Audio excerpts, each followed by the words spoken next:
अस्सलामु अलैकुम वरहमतुल्लाहि वबरकातुहू। मोहतरम हज़रात, आपको मालूम हो गया होगा कि हमारे उत्तर प्रदेश के अंदर भी SIR शुरू हो चुका है। ये SIR उसी तर्ज़ पर होगा जिस तर्ज़ पर अब से पहले बिहार के अंदर हो चुका है और इस वक्त में उत्तर प्रदेश समेत 12 राज्यों के अंदर ये होना है।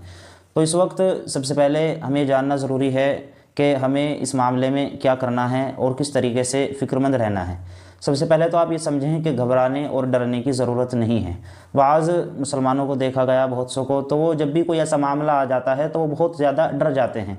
तो डरने की आपको बिल्कुल ज़रूरत नहीं है, क्योंकि ये SIR जो होगा ये सिर्फ मुसलमानों का नहीं होगा बल्कि ये तमाम वोटरों का होगा। जिन हज़रात की वोट बनी हुई हैं, जो हज़रात वोट डालते हैं या जो इस काबिल हो चुके हैं कि उनका नाम वोटर लिस्ट के अंदर शामिल किया जाए, ये उन सब का होना है। चाहे उसमें मुसलमान हो या गैर मुस्लिम हो, कोई भी बिरादरी हो, कोई भी कौम हो, किसी भी मज़हब से ताल्लुक़ रखने वाले हों, ये SIR सबका होगा।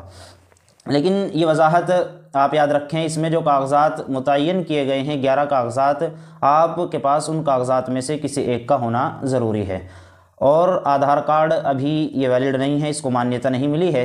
उम्मीद है कि इसको मान्यता इंशाअल्लाह मिल जाएगी। जिस तरीके से अपोजिशन के मुखालफत के बाद इसको मान्यता मिली थी, इसी तरह हो सकता है कि यहाँ भी मान्यता मिल जाए।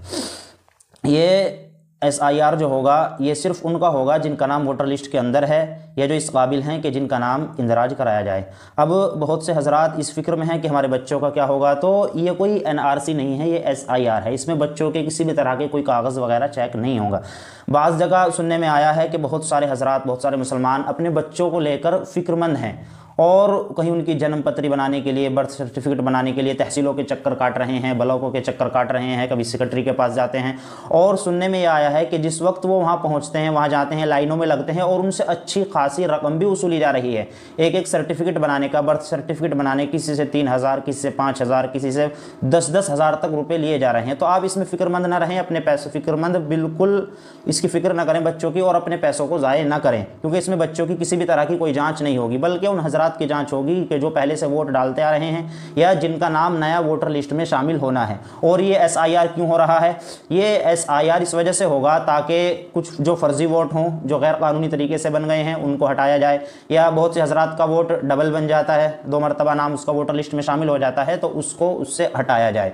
या जिन हजरात का इंतकाल हो चुका है, जो मर चुके हैं, उनके वोटर लिस्ट को ख़त्म किया जाए, उनके नाम को लिस्ट से हटाया जाए। ये इसके लिए होता है। और ये कोई पहली बार नहीं हो रहा है, अब से पहले भी ये SIR हो चुका है और कानूनी एतबार से इसको हर 7 साल में एक मरतबा होना चाहिए। लेकिन अब काफ़ी लंबा अरसा गुजर चुका है और अब तक ये नहीं हुआ है, तो इस वजह से थोड़ा अजीब सा महसूस हो रहा है।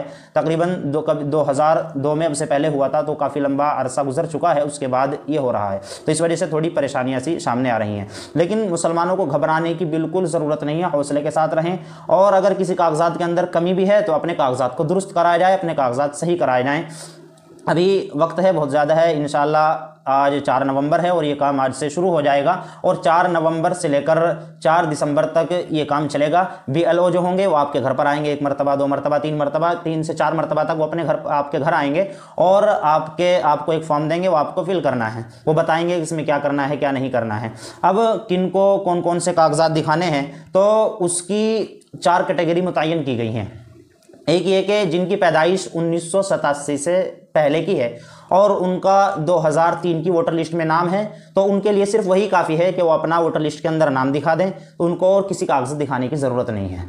दूसरी कैटेगरी वो है कि जिनकी पैदाइश 1987 से पहले की है लेकिन 2003 की वोटर लिस्ट में उनका नाम नहीं है, तो उनको ये जो 11 कागजात मुतय्यन किए गए हैं, इनमें से कोई एक कागज़ आपको दिखाना होगा।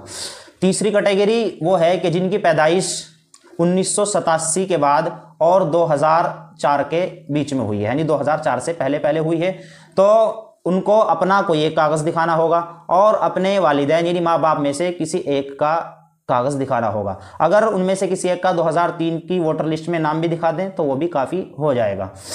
फिर चौथी कैटेगरी जो है वो ये है कि जिनकी पैदाइश 2004 के बाद हुई है, 2004 से लेकर अब तक, और वो इस काबिल हो गए हैं कि उनका नाम नई वोटर लिस्ट में जोड़ा जाए, तो उनको क्या दिखाना होगा? उनको जो दिखाना होगा वो अपना इन 11 कागज़ में से कोई एक कागज़ दिखाना होगा और अपने वालिदैन में से दोनों का एक एक कोई कागज़ दिखाना होगा। ये 4 कैटेगरी की गई हैं, इसी के मुताबिक हमें अपने कागज़ ठीक कराने हैं और अपने कागजात चेक कराने हैं, इसी के मुताबिक कार्रवाई होगी और इन्हीं कागजात की चेकिंग होगी। अब ये जो 11 कागजात मुतय्यन किए गए हैं, इन 11 कागजात के अंदर ना तो आपका पैन कार्ड है और ना ही आपका आधार कार्ड है, जो तमाम व्यक्तियों के पास, हर इंसान के पास रहता है। अब इन 11 कागजात में जो आसान हैं, जो सबके आसानी से बन सकते हैं, वो 1-2 कागज़ हैं। एक तो पासपोर्ट है, अगर आप बनवाना चाहें तो उसे बनवा लें। दूसरा जो है वो मूल निवास है, किसी भी CSC के अंदर पर, जनसेवा के अंदर पर जाकर आप अपने आधार कार्ड के थ्रू इसको बनवा सकते हैं, तो आप उसको बनवा लें। इसी तरीके से और जो कागजात इसमें है, अगर आपके पास कोई कागजात ऐसा पहले से ज़मीन का कागज़ हो, किसी बेनामे में आपका नाम हो, तो वो आपके काम आ जाएगा। वरना अगर इन 11 कागजात में से कोई कागज़ आपके पास नहीं है तो फिर आपको परेशानी और दिक्कत हो सकती है। लेकिन उसमें भी आपको इतनी दिक्कत घबराने की ज़रूरत नहीं है। अगर नहीं है तो उसमें भी आपको वक्त दिया जाएगा कि आप उनके कागजात जो वो बताएं, उन कागजात को पूरे कर दें और उन कागजात की तैयारी करके वो कागजात बनवाकर आप उनको दिखा दें। तो ये तमाम वो है जो SIR के अंदर होना है। लेकिन तरह तरह की अफवाहें उड़ रही हैं और इसमें बहुत सारे बेचारे मुसलमान डरे हुए हैं, तो आपको डरने और घबराने की ज़रूरत नहीं है। अगर आपका कोई कागज़ आसानी से नहीं बन रहा है, आप खुद से नहीं बनवा पा रहे हैं, तो किसी अपने जानने वाले से, किसी महल्ले का व्यक्ति जो ऐसा हो, जो आप पढ़ाई में सूझबूझ रखता हो, इन मामलात में सूझबूझ रखता हो, आप उससे मिलें और वो कागजात बनवाएं। कहीं जाकर किसी फालतू पैसे खर्च करने की ज़रूरत नहीं है। आमतौर से ऐसा ही होता है कि मुसलमान इन मामलों में बहुत ज़्यादा ढीले रहते हैं और फिर जब किसी काम को कराने के लिए जाते हैं तो उनसे बेजा पैसे वसूले जाते हैं और मोटी मोटी रकम उनसे वसूली जाती है। 100-100, 50-50 रुपए का काम हज़ारों रुपयों में कराया जाता है। तो मुसलमान अपने कागजात के अंदर फिक्रमंद रहें, घबराने की ज़रूरत नहीं है। मुसलमान इसी देश के नागरिक हैं, इसी देश के रहने वाले हैं, इसी देश के वारिस हैं। मुसलमानों की इस देश के खातिर बड़ी बड़ी कुर्बानियाँ हमारे असलाफ ने, हमारे अकाबिर ने, हमारे बुजुर्गों ने इस मुल्क के खातिर अपनी जानों के नजराने पेश किए हैं। इस मुल्क की आज़ादी के खातिर बड़ी बड़ी हमने कुर्बानियाँ दी हैं, इसलिए घबराने की ज़रूरत नहीं है। बल्कि जो कमी हमारे अंदर मौजूद है, जो कागजात के अंदर हमारे कमी है, हमें उन कागजातों को दुरुस्त कराने की ज़रूरत है।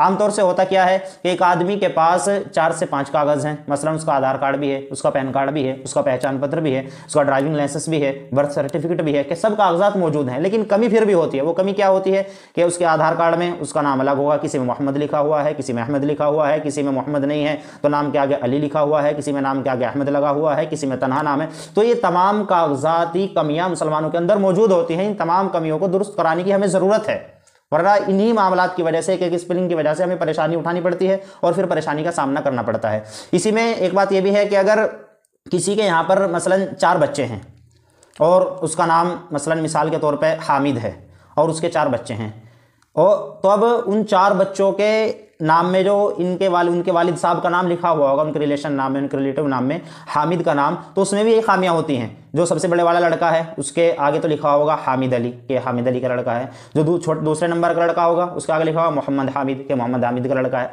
जो तीसरे नंबर का होगा उस पर लिखा हुआ होगा कि हामिद हसन का लड़का है। ऐसे ही करके सारे कागजात में यही कमियां होती हैं। ये मुसलमान फिर इन्हीं की वजह से बहुत सारे मामलों में पीछे रह जाते हैं। तो ये तमाम वो कमियां हैं जिन्हें हमें दुरुस्त कराने की ज़रूरत है। SIR के अंदर भले ही बच्चों के कागजात चेक नहीं होंगे, लेकिन ये वो कमियां हैं जो मैंने आपको बताई हैं, इन्हें दुरुस्त करने की ज़रूरत है, जो आगे चलकर हमारे काम आएंगी। उम्मीद है कि आपको ये हमारी मालूमात पसंद आई होगी और अच्छी लगी होगी।